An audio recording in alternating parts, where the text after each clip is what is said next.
Lock gate খুলবে BSF, জল নামবে ঢাকাপাড়া সহ বিস্তীর্ণ এলাকার। মহকুমা শাসকের দপ্তরে সব পক্ষের মিলিত বৈঠকে হলো সিদ্ধান্ত। শারদোৎসবের আগে জলমগ্ন এলাকার বাসিন্দাদের দুর্দশা দূর করতে সীমান্তে লকগেট খুলে দেবে বিএসএফ।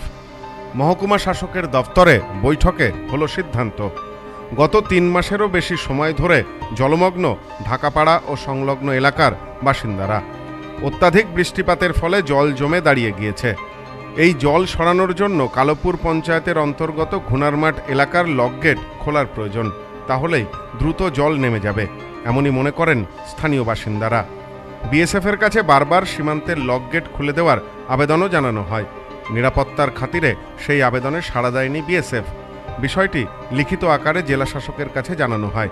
অবশেষে সব পক্ষকে নিয়ে বিশেষ বৈঠক ডাকেন মহকুমা শাসক। এদিন মহকুমা শাসকের দপ্তরে বনগাঁ পৌরসভা, সেচ দপ্তর, বিএসএফ ও মহকুমা প্রশাসনের কর্তারা বৈঠকে বসেন। বৈঠকে হাজির ছিলেন বনগাঁ পৌরসভার পৌরপ্রধান গোপাল শেঠ। বৈঠকে সিদ্ধান্ত হয় আগামীকাল থেকে গেট খুলে দেবে বিএসএফ। মনে করা হচ্ছে গেট খুলে দেওয়া হলে ষষ্ঠীর মধ্যেই ঢাকাপাড়া সহ বিস্তীর্ণ এলাকার জল নেমে যাবে। এ বিষয়ে বনগাঁর পৌরপ্রধান বলেন, আমরা বারবার বিএসএফের কাছে আবেদন করেছিলাম, স্থানীয় কাউন্সিলরও গিয়েছিলেন, মহকুমা শাসকও বলেছেন, কিন্তু বিএসএফের পক্ষ থেকে গেট খোলা হয়নি। সেচ দপ্তরকেও কচুরিপানা কাটতে বাধা দেওয়া হচ্ছে। অবশেষে এদিন বৈঠকে গেট খুলে দেওয়ার সিদ্ধান্ত হয়েছে। বনগাঁয় দীর্ঘ 3 মাস ধরে প্রবল বর্ষণে জলমগ্ন হয়েছে। অধিকাংশ ওয়ার্ডই জলে ডুবেছিল।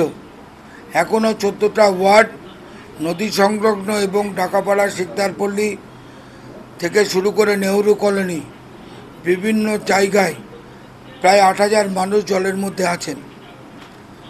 ইছামতি জল প্রায় 2 ফুট 2.5 ফুট নেমে গেছে। আমরা দীর্ঘ 15 দিন ধরে এসডিও সাহেব, ইরিগেশন ডিপার্টমেন্ট এবং বিএসএফকে বলি ইমিডিয়েট গেটটাকে খুলে দেওয়ার জন্য।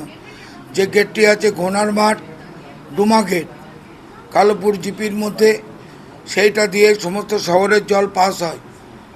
কিন্তু সেখানে কোনো কারণে বিএসএফ বাধা দেওয়ার ফলে আমাদের 15 দিন ধরে গেটটা খোলা বন্ধ রয়েছে, যার ফলে এখনও কোমর সমান জলের মধ্যে প্রায় 8,000 মানুষ আছেন। এবং সেখানে গিয়ে বারবার বলার এসডিও ম্যাডাম বলেছেন, ফিজিক্যালি আমার কাউন্সিলর সুরজিৎ দাস গেছেন এবং আমাদের ডিএমডিসি সাহেব গেছিলেন, তার সত্ত্বেও খুলেনি। পরবর্তীকালে ডিএম সাহেবের কাছে আবার চিঠি করি। চিঠি করার পরে দ্রুত ভিত্তিতে গতকালকে সেই চিঠি যায়। আজকে সেই মিটিং ছিল। ইরিগেশন ডিপার্টমেন্ট, বিএসএফ, এসডিও এবং আমরা সকলে থেকে সিদ্ধান্ত হয় যে আগামীকাল থেকে ওই গেট খুলে দেবে এবং যতক্ষণ পর্যন্ত জল না বেরিয়ে যাচ্ছে ততক্ষণ পর্যন্ত ওই গেট বন্ধ করা যাবে না। জল বেরিয়ে গেলে আবার গেট বন্ধ করে দেবে। এইভাবে আমাদের আজকে একটা রেজুলেশন তৈরি হয়েছে। জানা গেছে, এদিন মহকুমা শাসকের দপ্তরে 5 নম্বর ব্যাটালিয়নের কমান্ডার উপস্থিত ছিলেন। সংশ্লিষ্ট সব পক্ষের কথা শোনার পর জল সরানোর জন্য লকগেট খোলার কাজে সম্মতি দেয় বিএসএফ। পুজোর আগে এ খবরে স্বভাবতই খুশি জলমগ্ন বাসিন্দারা। এলাকার জল নেমে যাবে, পুজোর আনন্দে মেতে উঠতে পারবেন সকলেই। Bureau report, news no man's land, Bongaon. পশ্চিমবঙ্গের উত্তর 24 পরগনা জেলার বনগাঁ এলাকায় Sudhir Karmakar college of education এক স্বনামধন্য এবং অতি উল্লেখযোগ্য শিক্ষণ মহাবিদ্যালয়।